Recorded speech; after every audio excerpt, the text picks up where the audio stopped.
Hi guys, welcome back to my channel. If you're a new subscriber, thank you for subscribing to this channel. For old subscribers, thank you guys for always coming back to watch my videos. I love you guys so much. And if you've not yet subscribed, please do that because you're going to learn lots and lots of amazing stuff here on this channel. So today I'm going to show you all how I was able to achieve this round multiple pleats infinity gele. So the first thing I did was to fold the edges of the gele. I have 5 pieces of gele joined together like this to make it one. Usually people use 4 pieces, 3 pieces, but with me today I have 5 pieces joined together. So I'm going to drop the length and the width of this particular gele in the description box, and just to inform you guys on the measurement so that you get to know how I was able to do this.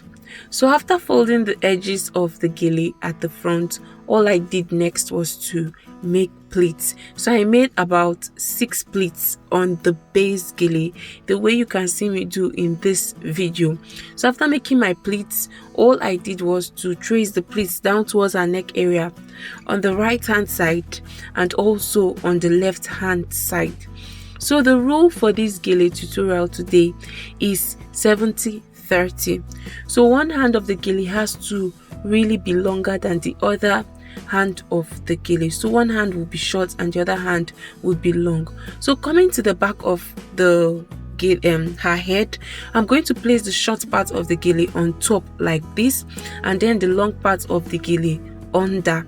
So the short part, which is the 30 part of the gele, stays on top, while the long part, which is the 70 part of the gele, stays under like this.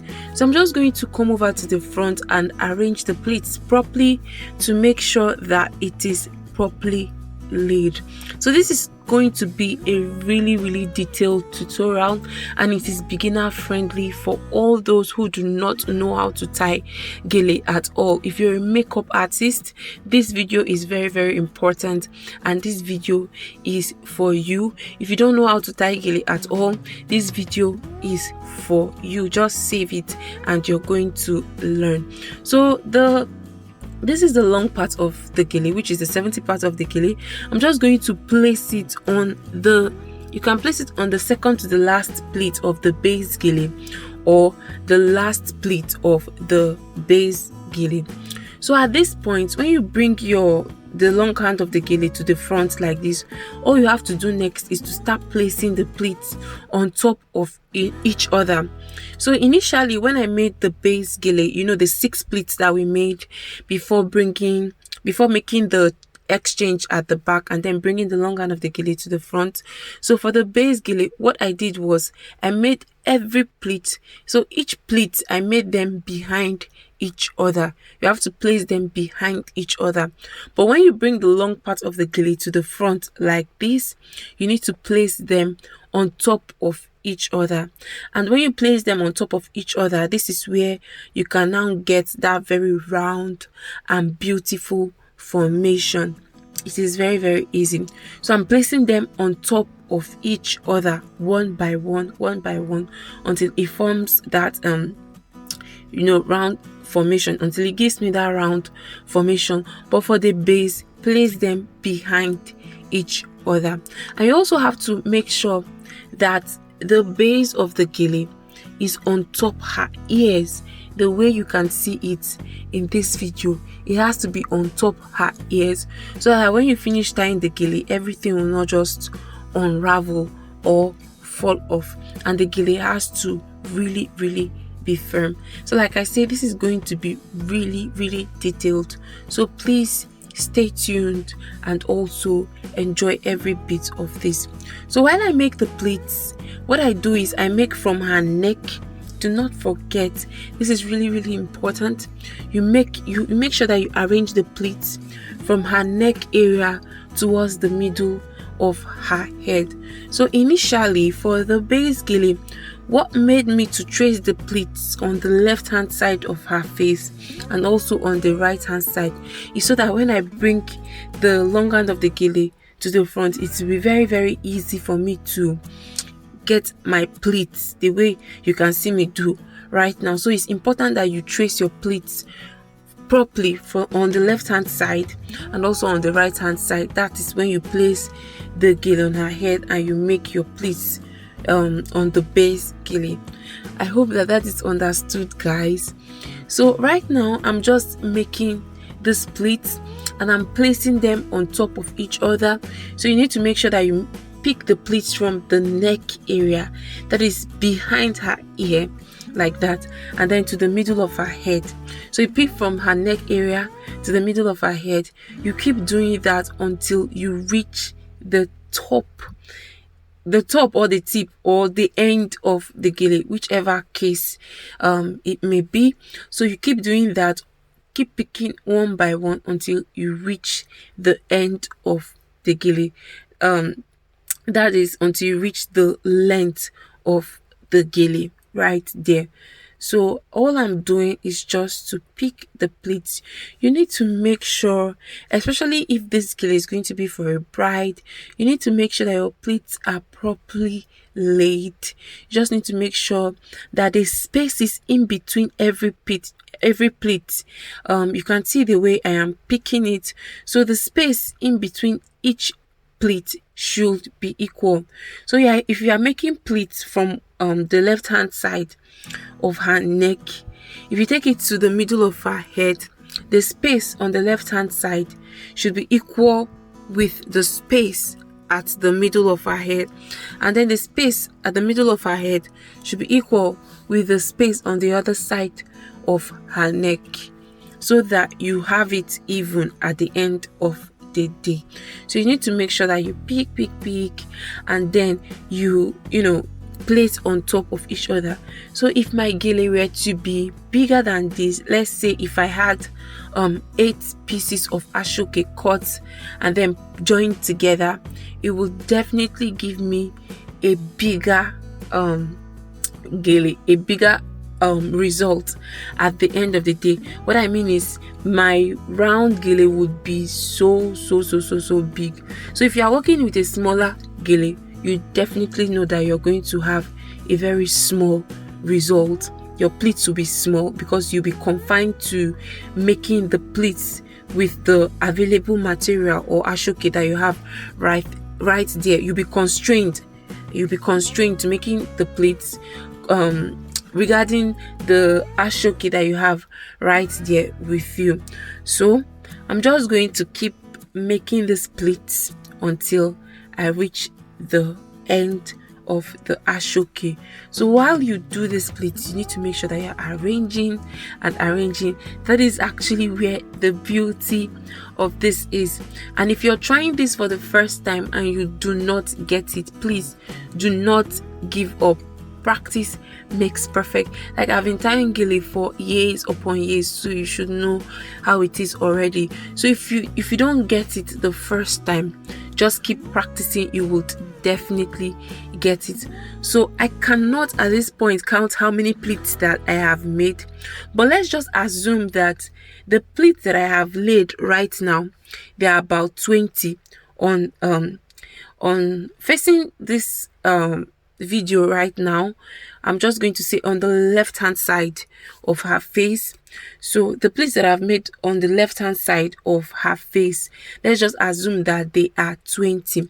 When you come over to the right hand side of her face, you need to make sure that you also have 20 pleats, so that one side of the gele, let's say the left hand side of the gele, would not be too high, and then the right hand side of the gele would not be too low. You just want to make sure that everything is even. So right now I'm just tracing the pleats that I have from the middle of her head and towards the other side of her neck. And you also notice that I am tracing the pleats down towards the other side of her neck properly. Like, I'm not just stopping ear to ear, I'm tracing the pleats down, so that when I take it to the back of her head, it will give me that round shape. So you need to make sure that you take your time to trace the pleats properly. You can see from this video how arranged the pleats are already. This is really what you want to achieve, and you need to make sure that you take your time to do it properly so that it comes out nice. So I'm going to take a short part of the gele. You know, it is resting on her chest right now, so I'm just going to pick it up and take it to the back of her head. So I'm going to take it to the back of her head and then place the pleats that I've done right there. You can see that everything is equal at this point. So if I have 20 pleats on the left hand side of her face, you will definitely know that I'm going to have 20 pleats on the right hand side of her face because I traced it properly. So moving over to the back of her head, I'm still going to go ahead to trace those pleats. You need to make sure that everything is properly calculated, everything is done nicely. So I'm going to trace those pleats again like this until I reach the end. I'm just going to keep tracing and tracing and tracing.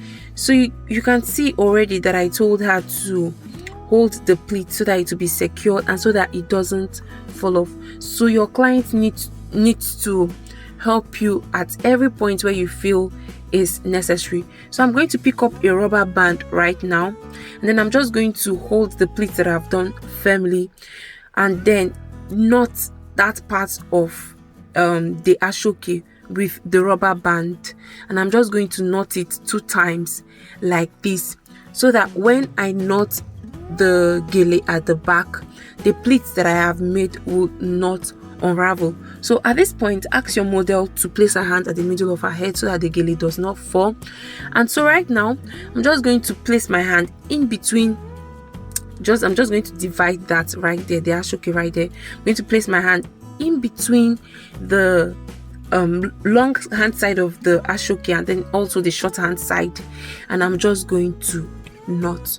Remember that I did not hold all the ashoke together. I placed my hand in between the tip of the ashoke right there, and I'm just knotting. Make sure that it is firm and make sure that it feels secure. Like, make sure that the client feels good enough and the gele does not feel like it is about to fall.